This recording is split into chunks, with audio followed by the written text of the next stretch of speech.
Peace family, it's Bakari Lumumba, the progenitor of LumumbaSpeaks.com, a Black empowerment initiative where we believe we could gain a competitive advantage by always betting on Black. Before we get started, I want to make sure that you hit the subscribe and like button. I've heard that some people have been ghost watching some of my videos. So if you don't know what ghost watching means, that means when you watch the video but you're not subscribed to the channel. So make sure you subscribe to the channel. But this video is going to be touching on a contemporary issue. I think all my videos tend to touch on contemporary issues, but typically we deal with some abstract issues in terms of education, psychology, so on and so forth. But this one is really near and dear to my heart, and that this video is going to be dealing with what's going on in Haiti right now. And so many people know what's taking place. The president was assassinated, and I've been keeping abreast of the latest news updates regarding the individuals who have been arrested, some former soldiers from Colombia, etc. But I think before we get started, we need to put some respect on Haiti's name first and foremost. I say that because typically when you hear about what's going on in Haiti, what you always heard about Haiti is that there's always turmoil, political unrest. They can't govern themselves, right? And this is an argument that many in the global north like to make about Black nations as a whole, right? It's not just a Haitian thing. So we want to push back on that. But we got to put some respect on Haiti's name first and foremost. We know that the island country of Haiti was one time known as the Pearl of the Caribbean. It was the richest colony in the Western Hemisphere, right? We also know after they courageously, due to the leadership of Jean-Jacques Dessalines, Toussaint Louverture, and of course Brooke Mandata, were able to gain their freedom and the only successful slave revolt in human history when we, so-called primitive Africans, defeated the Petit General known as Napoleon Bonaparte. We know that Napoleon received his first military defeat against Black people in Haiti, not at so-called Waterloo, right?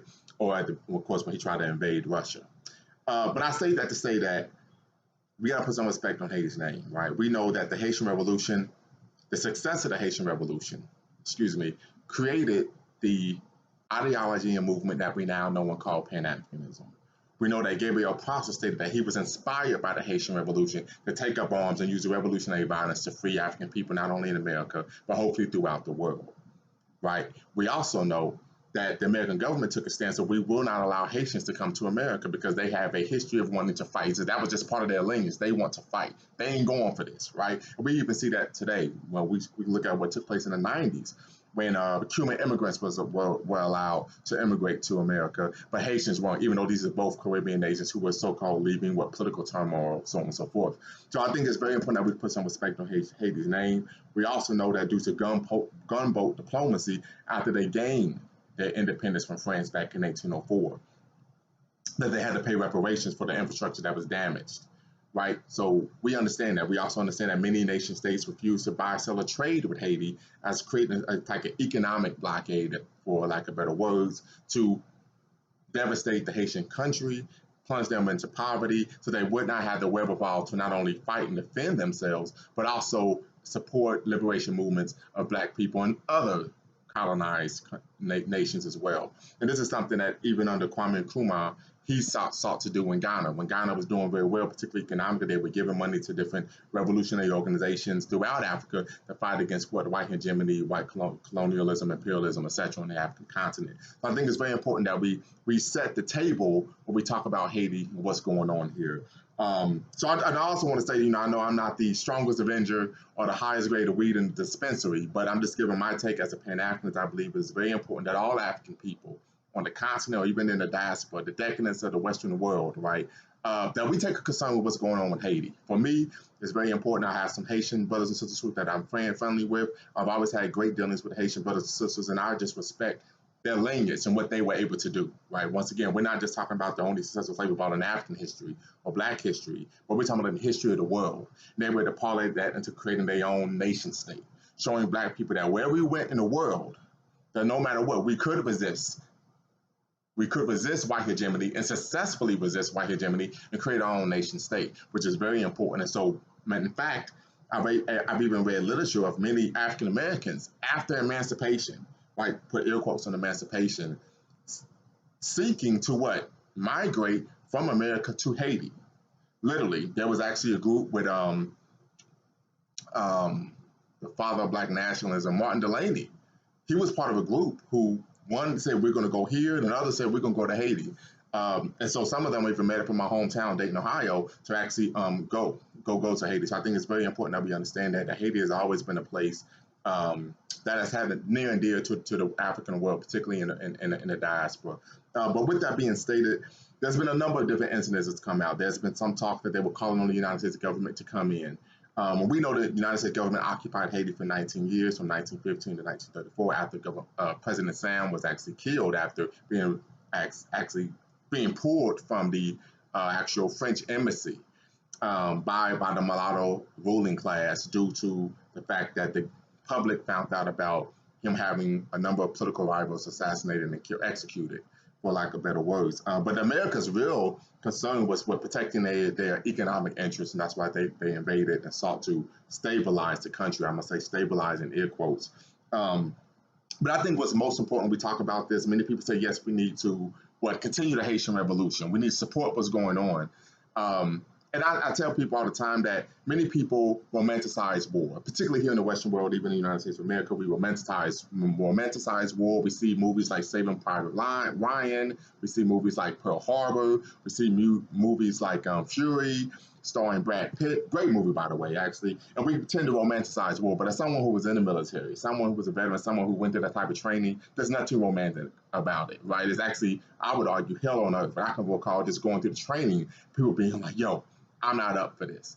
So my hope and my concern is that there would be a nonviolent solution to the political vacuum and fight for power that's going on in Haiti. There's been some reports that rival gangs are literally running Haiti, and that there's an argument that it's not only a failed state, but a ravaged state. And for those of you who don't know what a failed state is from a political term, a failed state is when a country does not have a monopoly on the use of force, right? Has a monopoly on the use of coercion, right? And that's rather unfortunate. There's been some talks that the Constitution is in limbo. There were two constitutions written. We know that the president, then there was even issues with the president who unfortunately was assassinated. We know that his wife was actually injured as well. But as from what I've read and heard, she's recovering in a hospital in the greater Miami area. As many of you may know, Haiti is only about 600 miles south of Miami, Florida, right? So that's how close Haiti is to us here in the States. Very important that we know that. But with that being said, the former president, Moise, many people felt that he was a turncoat because he had sought friendly relations with President Trump. And many people have issues with President Trump, and I understand why. But I don't believe in having these type of conversations at a surface level. I think it's very important to understand that he argued that he was entitled to another year in office. He felt that he stated that he could not act as a president to actually make the country great with all of the limitations he had. So he stripped many of the rules in the Constitution to give him more power. He sought refuge with Trump, an allyship with the Trump administration due to taking an anti-Colombia stance, right? And this is the same that we saw with Papa Doc. You know, Papa Doc was a dictator. He was known for human rights violations, and the Kennedy administration turned away from him. However, after the Cuban Revolution, America needed an ally in the Caribbean. Papa Doc jumped on that and received millions of dollars in U.S. humanitarian aid that, of course, he used for himself to enrich himself and his cronies and acolytes, etc. So with that being said, I think it's very important that, for me, the focus is on the men, women, children, and babies that are caught in the middle of this political power vacuum, this vortex, for lack of better words, and that my concern is what can we do as a people, African people, to try to protect their lives, right? We understand that when you have a situation like this, people are going to be vying for power. I understand that there are some people from an ideological standpoint going to say we need to let this play out because we need the Haitian Revolution to come to fruition. I understand that, but I also know the realities of war from being a veteran, from serving 6 years, and just going through the training. I actually even being in the front, right? Just going through the training, I know it's real life hell on earth. So my concern is with the civilians who are in the middle of that, right? The ones who are lacking water, the ones who are lacking food, the ones who are afraid to go back to their homes. What can we do as a people to try to ensure safety and balance? And so there's been talks that been talks about the United Nations coming in. Would I say, heck no, guy, right? There's been talks about the U.S. government coming in and sending soldiers to secure the infrastructure of the country. Many people say, forget the infrastructure. I digress. I would disagree. You need the infrastructure to provide services for citizens. If you don't have infrastructure, it's really going to, it's not only going to be a failed state, it's going to be a ravaged state. But I think most importantly, and I'm looking at from a Pan-African perspective, and shout out to Marcus Garvey, right, the late great Marcus Garvey, the greatest modern Pan-Africanist. His brainchild, the flagship organization of Pan-Africanism, is the African Union. There's been issues with the funding of the African Union, but this is the time where I believe the African Union needs to step up. We know that the African Union made Haiti a provisional member of the African Union. The African Union needs to come to Haiti's aid. This is what I believe, because the goal for me as a Pan-Africanist is to make Haiti great again. We know the late, great W.E.B. Du Bois, and I know he was a big-time hater of Marcus Garvey, but I'm showing some love because he's an ancestor. He stated after African Americans had our so-called emancipation that we had a moment in the sun, then we went right back into servitude. And that servitude that he was talking about was what? We got to celebrate for a day, Juneteenth, and then we went right back into servitude, which was sharecropping, black codes, and that extended to what? Jim Crow, Jane Crow, and of course now we can argue the new Jim Crow as a system of social control that African Americans have been subject to since we arrived here in this country. You can say the same from Haiti, that they had their moment in the sun. January 1st, 1804 is Haitian Independence Day. And then they went right back into, unfortunately, fighting against the Western powers, not in terms of fighting for their independence, right, from chattel enslavement, but in a manner that was what neo-colonial and economic in nature. And so I think it's very important also that when we really want to get into the nitty-gritty about what took place in the assassination of Haiti's president, that you all read a book called the Confessions of an Economic Hitman.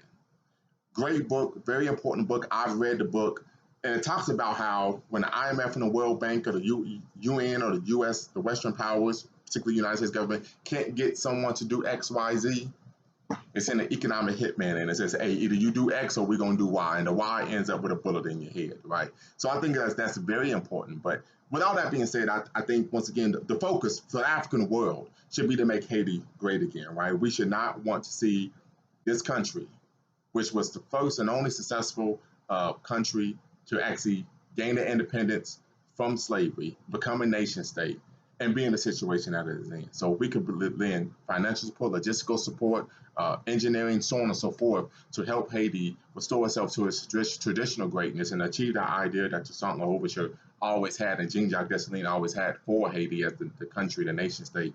For me, that would do my heart well, but also more than that, it would actually do the Haitian people well, right? Because it would give them a better quality of life, and that's what's most important. It's the quality of life that our brothers are having in Haiti, because it's been over 200 years since they gained their independence, and we have to be able to come together as an African people, in my opinion, to be able to help make Haiti great again. I know I've said that quite a few times, but I think also what is most important is many people argue you got to call for elections, call for elections, call for elections.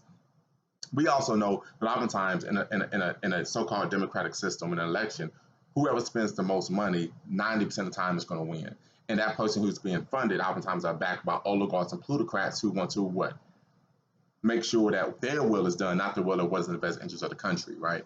And so I think that's very important that we understand that. But also, what's the use of having an election if you don't have democratic institutions, right? If you have institutions such as the postal service or city maintenance, etc., that is only going to work to benefit and enrich the president's acolytes and cronies, then what's the use of having an election, right? So there's a lot of issues that are taking place in Haiti right now. My heart goes out to the Haitian people, the men, women, children, and babies who are caught in that political vacuum. I've seen some interviews where they're like, I'm afraid to go home. I'm at the U.S. Embassy. I'm at the Canadian Embassy. I'm afraid. We're fearful for our lives because of the vacuum and the fight for power, which unfortunately has been going on for quite some time, to where oftentimes someone, and we've seen this in a lot of developing countries, this person isn't what is corrupt. We're going to get this person out of here. We're going to have a coup, and then I'm going to be president. And then unfortunately, that person simply takes on the power vacuum and continues the same behavior. It makes me think of the Ghanaian book. My mind is slipping on the author, but The Beautiful Ones Are Not Yet Born, when they talked about post-independence Ghana and the corruption that was rampant. And they said, hey, this is not what we thought it would be. We didn't think that black people simply would replace the white colonial masters in terms of the corruption and the mania that's taking place. But I think what is most important is that we hope that the beautiful ones are now born. Those beautiful ones are going to be willing to be in Haiti and come go to Haiti. And my hope is via the African Union that they have the power, the logistical support, the ability to actually go and help Haiti become great again. So once again, like I stated, for me, this is not so much of an intellectual video, but a video in which I'm really just pouring my heart out, and my heart goes out to the Haitian people and what's going on there. Um, but as I stated from the beginning, my hope, my prayer is that we can do what we can as an African people to make Haiti great again. All right, peace.